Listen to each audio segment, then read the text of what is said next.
Imagine you're working as a security analyst and receive multiple alerts about suspicious activity on the network. You realize that you'll need to implement additional security measures to keep these alerts from becoming serious incidents. But where do you start? As an analyst, you'll start by identifying your organization's critical assets and risks. Then, you'll implement the necessary frameworks and controls. In this video, we'll discuss how security professionals use frameworks to continuously identify and manage risk. We'll also cover how to use security controls to manage or reduce specific risks. Security frameworks are guidelines used for building plans to help mitigate risk and threats to data and privacy. Security frameworks provide a structured approach to implementing a security lifecycle. The security lifecycle is a constantly evolving set of policies and standards that define how an organization manages risks, follows established guidelines, and meets regulatory compliance, or laws. There are several security frameworks that may be used to manage different types of organizational and regulatory compliance risks. The purpose of security frameworks include protecting personally identifiable information, known as PII, securing financial information, identifying security weaknesses, managing organizational risks, and aligning security with business goals. Frameworks have 4 core components, and understanding them will allow you to better manage potential risks. The first core component is identifying and documenting security goals.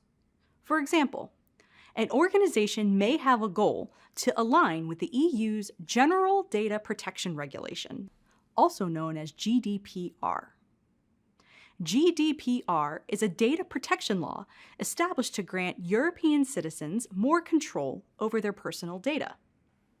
A security analyst may be asked to identify and document areas where an organization is out of compliance with GDPR. The second core component is setting guidelines to achieve security goals. For example, when implementing guidelines to achieve GDPR compliance, your organization may need to develop new policies for how to handle data requests from individual users. The third core component of security frameworks is implementing strong security processes.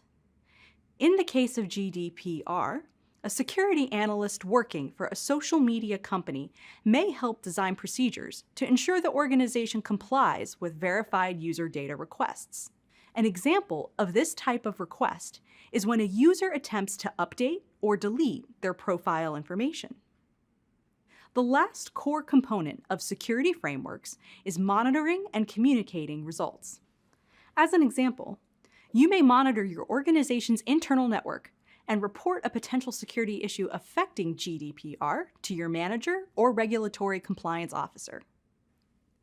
Now that we've introduced the 4 core components of security frameworks, let's tie them all together. Frameworks allow analysts to work alongside other members of a security team to document, implement, and use the policies and procedures that have been created. It's essential for an entry-level analyst to understand this process because it directly affects the work they do and how they collaborate with others. Next, we'll discuss security controls. Security controls are safeguards designed to reduce specific security risks. For example, your company may have a guideline that requires all employees to complete a privacy training to reduce the risk of data breaches. As a security analyst, you may use a software tool to automatically assign and track which employees have completed this training. Security frameworks and controls are vital to managing security for all types of organizations and ensuring that everyone is doing their part to maintain a low level of risk. Understanding their purpose and how they are used allows analysts to support an organization's security goals and protect the people it serves.